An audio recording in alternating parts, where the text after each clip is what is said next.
ओम श्री परमात्मने नमः। अथ 10वां अध्याय। गत अध्याय में योगेश्वर श्री कृष्ण ने गुप्त राजविद्या का चित्रण किया जो निश्चित ही कल्याण करती है। इस अध्याय में उनका कथन है, महाबाहु अर्जुन, मेरे परम रहस्ययुक्त वचन को फिर भी सुन। यहाँ उसी को दूसरी बार कहने की आवश्यकता क्या है? वस्तुतः साधक को पूर्ति पर्यंत खतरा है। ज्यों ज्यों वह स्वरूप में ढलता जाता है, प्रकृति के आवरण सूक्ष्म होते जाते हैं, नए नए दृश्य आते हैं। उसकी जानकारी महापुरुष ही देते रहते हैं। वह नहीं जानता। यदि वे मार्गदर्शन करना बंद कर दे तो साधक स्वरूप की उपलब्धि से वंचित रहेगा। जब तक वह स्वरूप से दूर है तब तक सिद्ध है कि प्रकृति का कोई न कोई आवरण बना है। फिसलने लड़खड़ाने की संभावना बनी रहती है। अर्जुन शरणागत शिष्य है। उसने कहा, शिष्यस्ते शाधि मात्वा प्रपन्नम भगवन, मैं आपका शिष्य हूँ, आपकी शरण हूँ, मुझे संभालिए। अतः उसके हित की कामना से योगेश्वर श्री कृष्ण पुनः बोले। श्री भगवान उवाच, भूय महाबाहो शृणु मे परमं वच, यत्ते प्रियमानाय वक्ष्यामि हितकाम्यया। 1 महाबाहु अर्जुन, मेरे परम प्रभावयुक्त वचन को पुनः सुन, जो मैं तुझ अतिशय प्रेम रखने वाले के हित की इच्छा से कहूंगा। न मे विदु सुरगण प्रभव न महर्षय, अहमादिर्हि देवाना महर्षिणा च सर्वश। 2 अर्जुन, मेरी उत्पत्ति को न देवता लोग जानते हैं और न महर्षिगण ही जानते हैं। श्री कृष्ण ने कहा था, जन्म कर्म च में दिव्यम, मेरा वह जन्म और कर्म अलौकिक है, इन चर्म चक्षुओं से देखा नहीं जा सकता।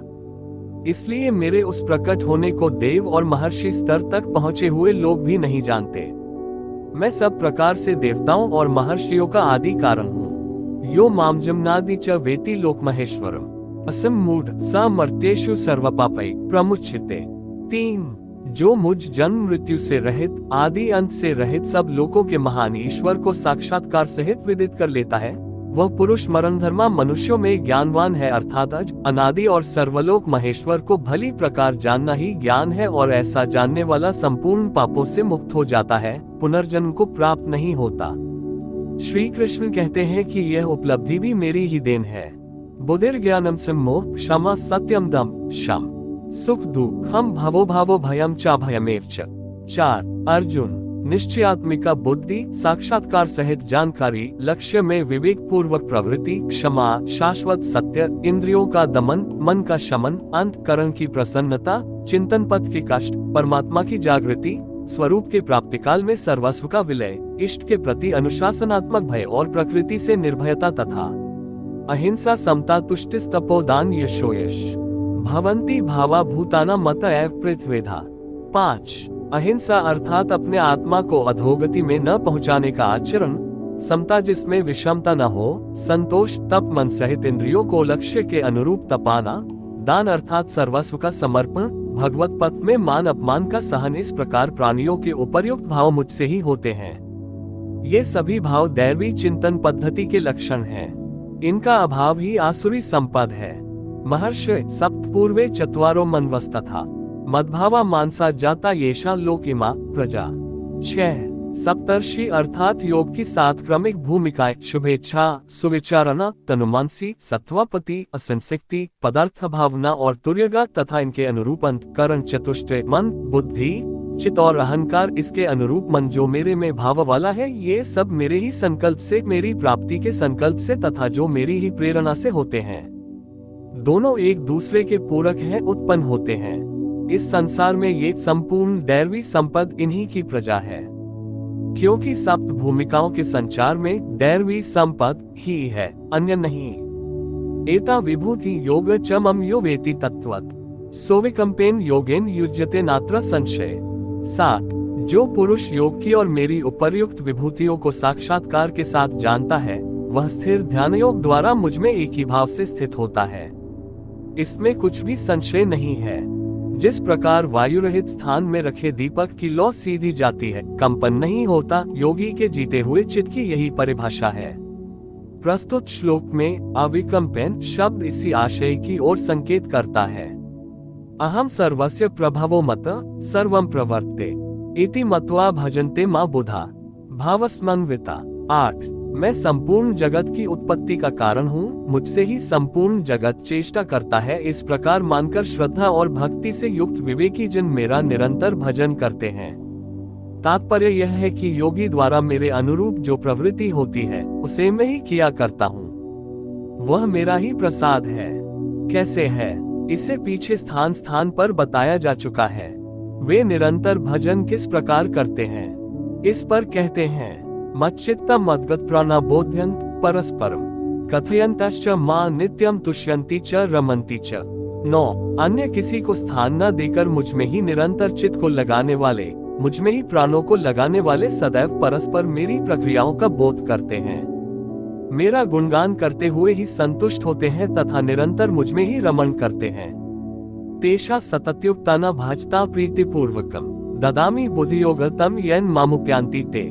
10 निरंतर मेरे ध्यान में लगे हुए तथा प्रेम पूर्वक भजने वाले उन भक्तों को मैं वह बुद्धियोग अर्थात योग में प्रवेश वाली बुद्धि देता हूँ, जिससे वे मुझे प्राप्त होते हैं, अर्थात योग की जागृति ईश्वर की देन है। वह अव्यक्त पुरुष महापुरुष योग में प्रवेश दिलाने वाली बुद्धि कैसे देता है। तेषामेवानुकं पार्थमहमज्ञानजं नाशयाम्यत्महावस्थो ज्ञान दीपेन भास्वता। 11 उनके ऊपर पूर्ण अनुग्रह करने के लिए मैं उनकी आत्मा से अभिन्न खड़ा होकर रथी होकर अज्ञान से उत्पन्न हुए अंधकार को ज्ञानरूपी दीपक के द्वारा प्रकाशित कर नष्ट करता हूँ। वस्तुतः किसी स्थित प्रज्ञ योगी द्वारा जब तक वह परमात्मा आपके आत्मा से ही जागृत होकर पल पल पर संचालन नहीं करता, रोकथाम नहीं करता, इस प्रकृति के द्वंद्व से निकालते हुए स्वयं आगे नहीं ले चलता, तब तक वास्तव में यथार्थ भजन आरंभ ही नहीं होता। वैसे तो भगवान सर्वत्र से बोलने लगते हैं, लेकिन प्रारंभ में वे स्वरूपस्थ महापुरुष द्वारा ही बोलते हैं। यदि ऐसा महापुरुष आपको प्राप्त नहीं है तो वे स्पष्ट नहीं बोलेंगे। इष्ट सद्गुरु अथवा परमात्मा का रथी होना एक ही बात है। साधक की आत्मा से जागृत हो जाने पर उनके निर्देश 4 प्रकार से मिलते हैं। पहले स्थूल सुरा संबंधी अनुभव होता है। आप चिंतन में बैठे हैं, कब आपका मन लगने वाला है, कितनी सीमा तक लग गया है, कब मन भागना चाहता है और कब भाग गया, इसको हर मिनट सेकंड पर इष्ट अंग स्पंदन से संकेत करते हैं। अंगों का फड़कना स्थूल सुरा संबंधी अनुभव है, जो एक पल में 2-4 स्थानों पर एक साथ आता है और विचारों के विकृत हो जाने पर मिनट मिनट पर आने लगेगा। ये संकेत तभी आता है जब इष्ट के स्वरूप को आप अनन्य भाव से पकड़े, अन्यथा साधारण जीवों में संस्कार के टकराव से अंग स्पंदन होते रहते हैं, जिनका इष्ट वालों से कोई संपर्क नहीं है। दूसरा अनुभव स्वप्न सुरा संबंधी होता है। साधारण मनुष्य अपनी वासनाओं से संबंधित स्वप्न देखता है, किंतु जब आप इष्ट को पकड़ लेंगे तो ये सपना भी निर्देश में बदल जाता है। योगी सपना नहीं देखता, होनी देखता है। उपर्युक्त दोनों अनुभव प्रारंभिक हैं, किसी तत्वस्थित महापुरुष के सानिध्य से, मन में उनके प्रति श्रद्धा रखने मात्र से, उनकी टूटी फूटी सेवा से भी जागृत हो जाते हैं। किंतु इन दोनों से भी सूक्ष्म शेष 2 अनुभव क्रियात्मक हैं, जिन्हें चलकर ही देखा जा सकता है। तीसरा अनुभव सुषुप्ति सुरा संबंधी होता है। संसार में सब सोते ही तो हैं, मोहनिशा में सभी अचेत पड़े हैं, रात दिन जो कुछ करते हैं स्वप्न ही तो है।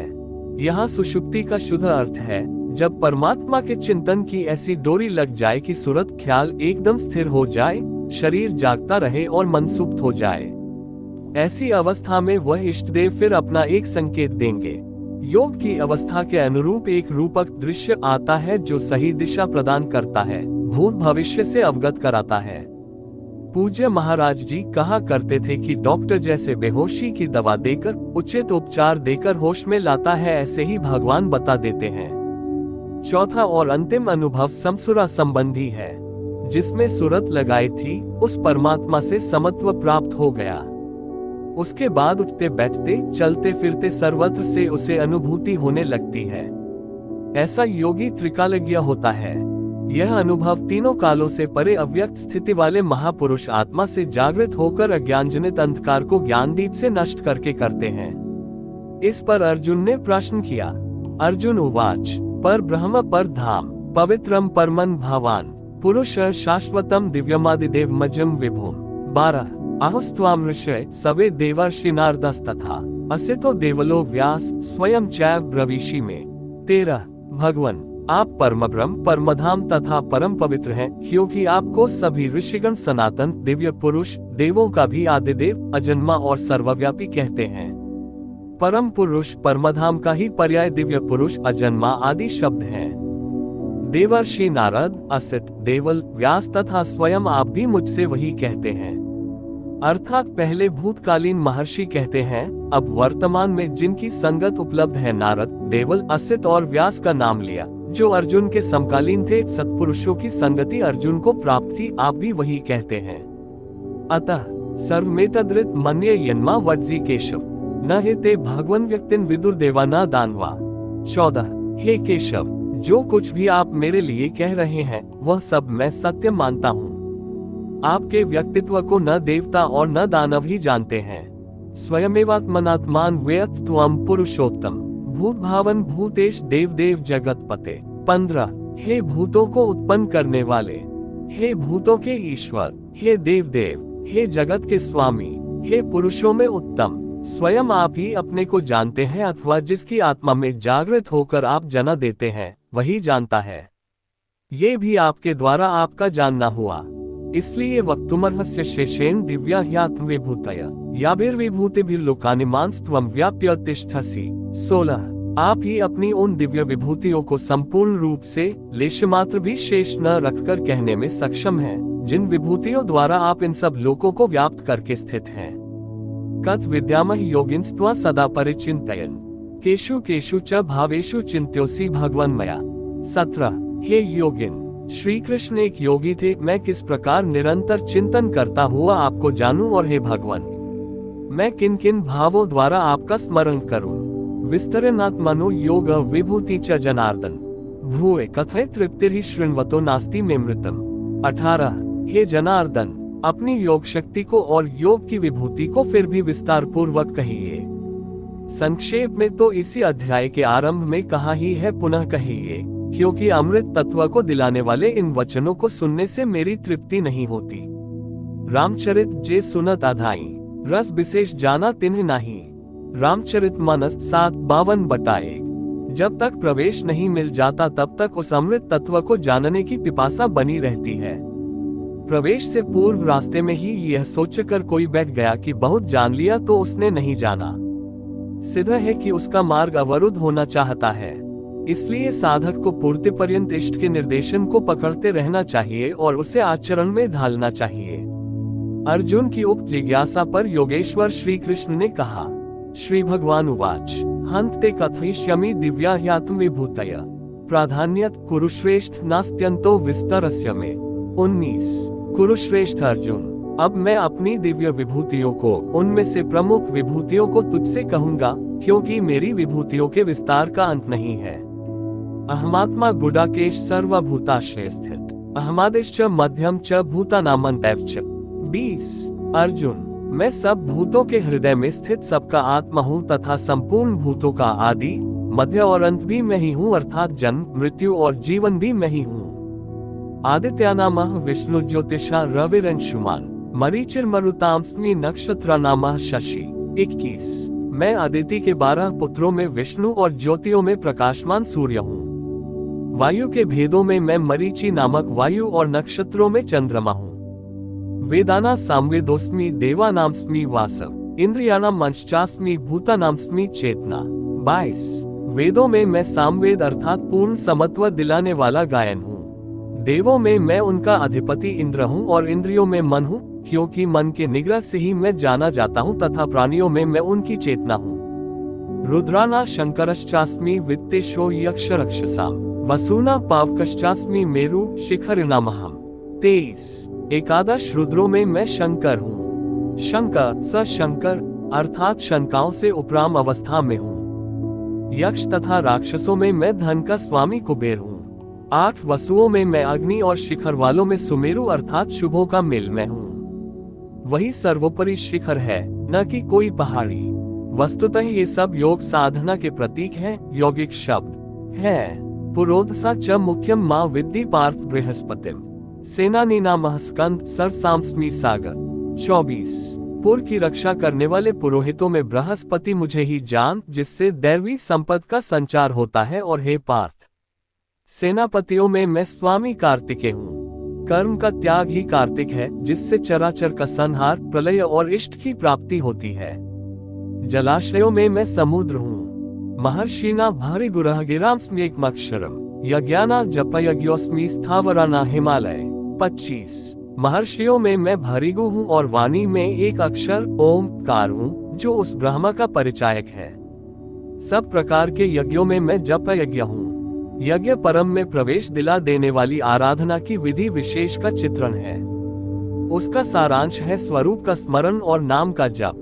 2 वाणियों से पार हो जाने पर नाम जब यज्ञ की श्रेणी में आता है तो वाणी से नहीं जपा जाता, न चिंतन से, न कंठ से, बल्कि वह श्वास में जागृत हो जाता है। केवल सूरत को श्वास के पास लगाकर मन से अविरल चलना भर पड़ता है। यज्ञ की श्रेणी वाले नाम का उतार चढ़ाव श्वास पर निर्भर है। ये क्रियात्मक है। स्थिर रहने वालों में मैं हिमालय हूँ। शीतल, सम और अचल एकमात्र परमात्मा है। जब प्रलय हुआ तब मनु उसी शिखर में बंध गया। अचल, सम और शांत ब्रह्म का प्रलय नहीं होता। उस ब्रह्म की पकड़ मैं हूँ। अश्वत्थ, सर्ववृक्षाना देवर्षिना च नारद, गंधर्वाना चित्ररथ, सिद्धाना कपिलो मुनि। 26। सब वृक्षों में मैं अश्वत्थ हूँ। अश्व, कल तक भी जिसके रहने की गारंटी नहीं दी जा सकती, ऐसा। उद्रव मूलमद शाखम अश्वत्थम 15/1। ऊपर परमात्मा जिसका मूल है, नीचे प्रकृति जिसकी शाखाएं हैं, ऐसा संसार ही एक वृक्ष है जिसे पीपल की संज्ञा दी गई है। सामान्य पीपल का वृक्ष नहीं की पूजा करने लगे। इसी पर कहते हैं कि वह मैं हूँ और देवर्षियों में मैं नारद हूँ। नादस्य रंध्र स नारद।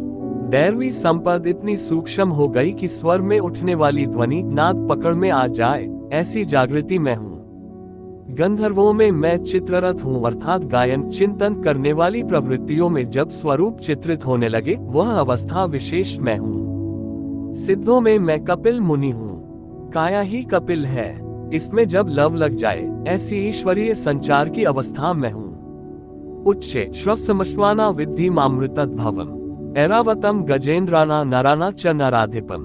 27। घोड़ों में मैं अमृत से उत्पन्न होने वाला उच्चे श्रवा नामक घोड़ा हूँ। दुनिया में हर वस्तु नाशवान है, आत्मा ही अजर अमर अमृत स्वरूप है। इस अमृत स्वरूप से जिसका संचार है, वह घोड़ा मैं हूँ। घोड़ा गति का प्रतीक है। आत्म तत्व को ग्रहण करने में मन जब उधर गति पकड़ता है, घोड़ा है। ऐसी गति मैं हूँ। हाथियों में ऐरावत नामक हाथी मैं हूँ। मनुष्यों में राजा मुझको जान। वस्तुतः महापुरुष ही राजा है, जिसके पास अभाव नहीं है। आयुधानामः वज्रम धेनुनाम्स्मि कामधुक, प्रजंश्चास्मि कंदर, सर्पानाम्स्मि वासुकी। 28। शस्त्रों में मैं वज्र हूँ। गायों में कामधेनु हूँ। कामधेनु कोई ऐसी गाय नहीं है जो दूध के स्थान पर मनचाहा व्यंजन परसती हो। ऋषियों में वशिष्ठ के पास कामधेनु थी। वस्तुतः गो इंद्रियों को कहते हैं। इंद्रियों का संयत होना इष्ट को वश में रखने वाले में पाया जाता है। जिसकी इंद्रियां ईश्वर के अनुरूप स्थिर हो जाती हैं, उसके लिए उसी की इंद्रियां कामधेनु बन जाती हैं। फिर तो जो इच्छा करिहु मन माही, हरि प्रसाद कछु दुर्लभ नहीं। रामचरितमानस 7:113/4। उसके लिए कुछ भी दुर्लभ नहीं रहता। प्रजनन करने वालों में नवीन स्थितियों को प्रकट करने वाला मैं हूँ। प्रजनन, एक तो लड़का बाहर पैदा किया जाता है। चराचर में रात दिन पैदा ही होते हैं। चूहे चींटी रात दिन करते हैं, ऐसा नहीं, बल्कि एक स्थिति से दूसरी स्थिति, इस प्रकार वृत्तियों का परिवर्तन होता है। वह परिवर्तित स्वरूप मैं हूँ। सर्पों में मैं वासुकी हूँ। अनंतश्चास्मि नागाना वरुणो यादसामहम, पितृनामर्यमा चास्मि येयम संयमतामहम। 29। नागों में मैं अनंत अर्थात शेषनाग हूँ। वैसे ये कोई सर्प नहीं है। गीता की समकालीन पुस्तक श्रीमद् भागवत में इसके रूप की चर्चा है कि इस पृथ्वी से 30,000 योजन की दूरी पर परमात्मा की वैष्णवी शक्ति है, जिसके सिर पर यह पृथ्वी सरसों के दाने की तरह भारहित टिकी है। उस युग में योजन का पैमाना चाहे जो रहा हो, फिर भी यह पर्याप्त दूर है। वस्तुतः यह आकर्षण शक्ति का चित्रण है। वैज्ञानिकों ने जिसे ईथर माना है। ग्रह उपग्रह सभी उसी शक्ति के आधार पर टिके हैं। उस शून्य में ग्रहों का कोई भार भी नहीं है। वह शक्ति सर्प की कुंडली की तरह सभी ग्रहों को लपेटे है। यही है वह अनंत जिससे पृथ्वी धारण की जाती है। श्री कृष्ण कहते हैं, ऐसी ईश्वरीय शक्ति मैं हूँ। जलचरों में उनका अधिपति वरुण हूँ तथा पितरों में अर्यमा हूँ। अहिंसा, सत्य, अस्तेय, ब्रह्मचर्य और अपरिग्रह 5 यम हैं। इनके पालन में आने वाले विकारों को काटना है। विकारों के शमन से पितृ अर्थात भूत संस्कार तृप्त होते हैं, निवृत्ति प्रदान कर देते हैं। शासन करने वालों में मैं यमराज हूँ अर्थात उपर्युक्त यमों का नियामक हूँ। प्रहलादश्चास्मि दैत्याना काल कलयतामहम् मृगाना च मृगंद्रोहम वैन्तेयश्च पक्षिणाम। 30 मैं दैत्यों में प्रहलाद हूँ, पर जोड़ आह्लाद पर के लिए आह्लाद प्रेम ही प्रहलाद है। आसुरी संपद में रहते हुए ईश्वर के लिए आकर्षण विकलता आरंभ होती है, जिससे परम प्रभु का दिग्दर्शन होता है। ऐसा प्रेमोल्लास मैं हूँ। गिनती करने वालों में मैं समय हूँ। 1, 2, 3, 4 ऐसी गिनती या क्षण, घड़ी, दिन, पक्ष, मास इत्यादि नहीं, बल्कि ईश्वर के चिंतन में लगा हुआ समय मैं हूँ। यहाँ तक कि जागत में सुमिरन करे, सोवत में लव लाया, अनवरत चिंतन में समय मैं हूँ। पशुओं में मृगराज, योगी भी मृग जंगल जोड़ गमन करना अर्थात योग रूपी जंगल में गमन करने वाला है, तथा पक्षियों में गरुड़ मैं हूँ। ज्ञान ही गरुड़ है। जब ईश्वरीय अनुभूति आने लगती है तब यही मन अपने आराध्य की सवारी बन जाता है, और जब यही मन संशय से युक्त है तब सर्प होता है, डिसता रहता है, योनियों में फेंकता है। गरुड़ विष्णु की सवारी है। जो सत्ता विश्व में अनुरूप से संचारित है, ज्ञान संयुक्त मन उसे अपने में धारण करता है, उसका वाहक बनता है। श्री कृष्ण कहते हैं, इष्ट को धारण करने वाला मन मैं हूँ। पवन पवतांस्मि राम शस्त्रभूतामहम् झषाणा मकरश्चास्मि स्रोतसांस्मि जाह्नवी। 31 पवित्र करने वालों में मैं वायु हूँ, शस्त्रधारियों में राम हूँ। रमन्ते योगिन यस्मिन् स राम। योगी किसमें रमण करते हैं? अनुभव में। ईश्वर इष्ट रूप में जो निर्देशन देता है, योगी उसमें रमण करते हैं। उस जागृति का नाम राम है और वह जागृति मैं हूँ। मछलियों में मगर तथा नदियों में गंगा मैं हूँ। सर्गानामादिरन्तश्च मध्यम चैवाहम् अर्जुन। अध्यात्म विद्या विद्यानावाद प्रवदतामहम्। 32 हे अर्जुन, सृष्टियों का आदि, अंत और मध्य मैं ही हूँ। विद्याओं में अध्यात्म विद्या मैं हूँ। जो आत्मा का आधिपत्य दिला दे वह विद्या मैं हूँ। संसार में अधिकांश प्राणी माया के आधिपत्य में हैं। राग, द्वेष, काल, कर्म, स्वभाव और गुणों से प्रेरित हैं। इनके आधिपत्य से निकालकर आत्मा के आधिपत्य में ले जाने वाली विद्या मैं हूँ, जिसे अध्यात्म विद्या कहते हैं। परस्पर होने वाले विवादों में, ब्रह्मचर्चा में जो निर्णायक है, ऐसी वार्ता मैं हूँ। शेष निर्णय तो अनिर्णीत होते हैं। अक्षराणाम कारोस्मि द्वंद्व सामासिकस्य च अहमेवाक्षर कालोद्धाताहम् विश्वतोमुख। 33 मैं अक्षरों में अकार, ओंकार तथा समासों में द्वंद्व नामक समास हूँ। साधना की उन्नत अवस्था में मन सिमटते सिमटते केवल साधक और इष्ट आमने सामने रह जाते हैं। शेष कोई संकल्प नहीं रह जाता। स्वामी सेवक में संघर्ष है, किंतु द्वंद्व की यह अवस्था भगवान की देन है। अक्षय काल मैं हूँ। काल सदैव परिवर्तनशील है, किंतु वह समय जो अक्षय, अजर, अमर परमात्मा में प्रवेश दिलाता है, वह अवस्था मैं हूँ। विराट स्वरूप अर्थात सर्वत्र व्याप्त, सबको धारण पोषण करने वाला भी मैं ही हूँ। मृत्यु सर्वरश्चाहमुद्भवश्च भविष्यताम्। कीर्ति श्रीर्वाच नारीणा स्मृतिर्मेधा धृति क्षमा। 34 मैं सबका नाश करने वाला मृत्यु और आगे होने वालों की उत्पत्ति का कारण हूँ। स्त्रियों में मैं यश, शक्ति, वाक्पटुता, स्मृति, मेधा अर्थात बुद्धि, धैर्य और क्षमा हूँ। योगेश्वर श्री कृष्ण के अनुसार द्वाविमो पुरुषो लोकैक्षरश्चाक्षरैश्च। अध्याय 15/16 पुरुष दो ही प्रकार के होते हैं, क्षर और अक्षर। संपूर्ण भूतादिकों की उत्पत्ति और विनाश वाले ये शरीर क्षर पुरुष हैं। ये नर, मादा, पुरुष अथवा स्त्री कुछ भी कहलाएं, श्री कृष्ण के शब्दों में पुरुष ही हैं। दूसरा है अक्षर पुरुष, जो कूटस्थ चित्त के स्थिर काल में देखने में आता है। यही कारण है कि इस योगपथ में स्त्री पुरुष सभी समान स्थिति के महापुरुष होते आए हैं, किंतु यहाँ स्मृति, शक्ति, बुद्धि इत्यादि स्त्रियों के ही गुण बताए गए।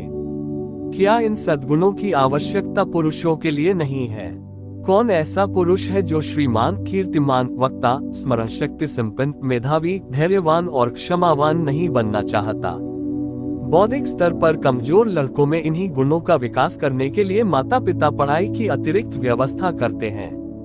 यहाँ कहते हैं कि ये लक्षण केवल स्त्रियों में पाए जाते हैं। ये गुण अर्जुन में भी थे, जबकि अर्जुन नर है। युद्ध के आरंभ में ही वह पीछे हट गया, भले ही शस्त्रधारी कौरव मुझे मार डाले, गोविंद मैं युद्ध नहीं करूंगा। भगवान ने कहा, अर्जुन यदि तुम इस धर्म में युद्ध को नहीं करोगे तो स्वधर्म, कीर्ति और यश खोकर पाप को प्राप्त होगे। वैरी लोग तुम्हारी अपकीर्ति का दीर्घ काल तक गायन करेंगे। माननीय पुरुष के लिए अपकीर्ति मृत्यु से भी बढ़कर होती है। यहाँ पुरुष के लिए भी कीर्ति आवश्यक बताया गया। गीता के समापन पर संजय ने निर्णय दिया कि जहाँ योगेश्वर श्री कृष्ण है, धनुर्धर पार्थ है, वहीं श्री है, विजय है, विभूति और अचल नीति है, ऐसा मेरा मत है। कीर्ति, श्री, विभूति ये गुण तो नारियों के हैं, अर्जुन के साथ कैसे? अध्याय 15/15 में भगवान कहते हैं, सर्वस्य चाहम हृदि सन्निविष्टो मत स्मृतिर्ज्ञानम बोहन च अर्जुन। मैं सबके हृदय में समाविष्ट होकर सदा निवास करता हूँ। बुद्धि, स्मृति, ज्ञान, वास्तविक जानकारी और विकारों से अलग रहने की क्षमता मेरी देन है। वस्तुतः मानव की चित्तवृत्ति ही नारी है। शरीर तो वस्त्र मात्र है। स्त्री, पुरुष, नपुंसक इत्यादि शरीर की आकृतियां हैं, स्वरूप की नहीं। शरीर के अंतराल में चित्तवृत्ति प्रकृति की ओर स्वयमेव प्रवाहमान है। इन वृत्तियों में ईश्वरीय भाव, स्मृति, मेधा, धैर्य, क्षमा इत्यादि गुण भगवान से ही प्रसारित होते हैं। इन गुणों द्वारा मानव लोक में समृद्धि और परमश्रेय के पथ को प्रशस्त करता है। इन गुणों को धारण करना स्त्रीलिंग पुल्लिंग सबके लिए उपयोगी है।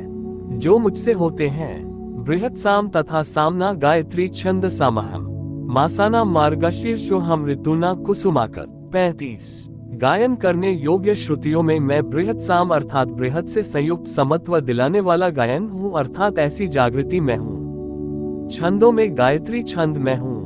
गायत्री कोई ऐसा मंत्र नहीं है जिसे पढ़ने से मुक्ति मिलती हो, वरन एक समर्पणात्मक छंद है। 3 बार विचलित होने के पश्चात ऋषि विश्वामित्र ने अपने को इष्ट के प्रति समर्पित करते हुए कहा, ओम भूर्भुव स्वः तत्सवितुर्वरेण्यं भर्गो देवस्य धीमहि धियो यो न प्रचोदयात्। अर्थात भूप, भूव और स्व तीनों लोकों में तत्वरूप से व्याप्त देव आप ही वरेण्य हैं। हमें ऐसी बुद्धि दें, ऐसी प्रेरणा करें कि हम लक्ष्य को प्राप्त कर लें। यह मात्र एक प्रार्थना है। साधक अपनी बुद्धि से यथार्थ निर्णय नहीं ले पाता कि वह कब सही है और कब गलत। उसकी यह समर्पित प्रार्थना मैं हूँ, जिससे निश्चित कल्याण है, क्योंकि वह मेरे आश्रित हुआ है। मासों में शीर्षस्थ मार्ग मैं हूँ और जिसमें सदैव बहार हो ऐसी ऋतु, हृदय की ऐसी अवस्था भी मैं ही हूँ। द्युच्छलयतामस्मि तेजस तेजस्विनामहम् जयोस्मि व्यवसायोस्मि सत्वम सत्ववतामहम्। 36 तेजस्वी पुरुषों का तेज मैं हूँ, जुए में छल करने वालों का छल मैं हूँ। तब तो अच्छा है कि जुआ खेले, उसमें कलबल छल करे, वही भगवान है। नहीं, ऐसा कुछ नहीं है। ये प्रकृति ही एक जुआ है, यही ठगिनी है। इस प्रकृति के द्वंद्व से निकलने के लिए दिखावा छोड़कर छिपाव के साथ गुप्त रूप से भजन करना ही छल है। छल है तो नहीं, किंतु बचाव के लिए आवश्यक है। जड़भरत की तरह उन्मत्त, अंधे, बहरे और गूंगे की तरह हृदय से जानकार होते हुए भी बाहर से ऐसे रहें कि अनजान हो, सुनते हुए भी न सुने, देखते हुए भी न देखें। छिपकर ही भजन का विधान है, तभी साधक प्रकृति पुरुष के जुए में पार पाता है।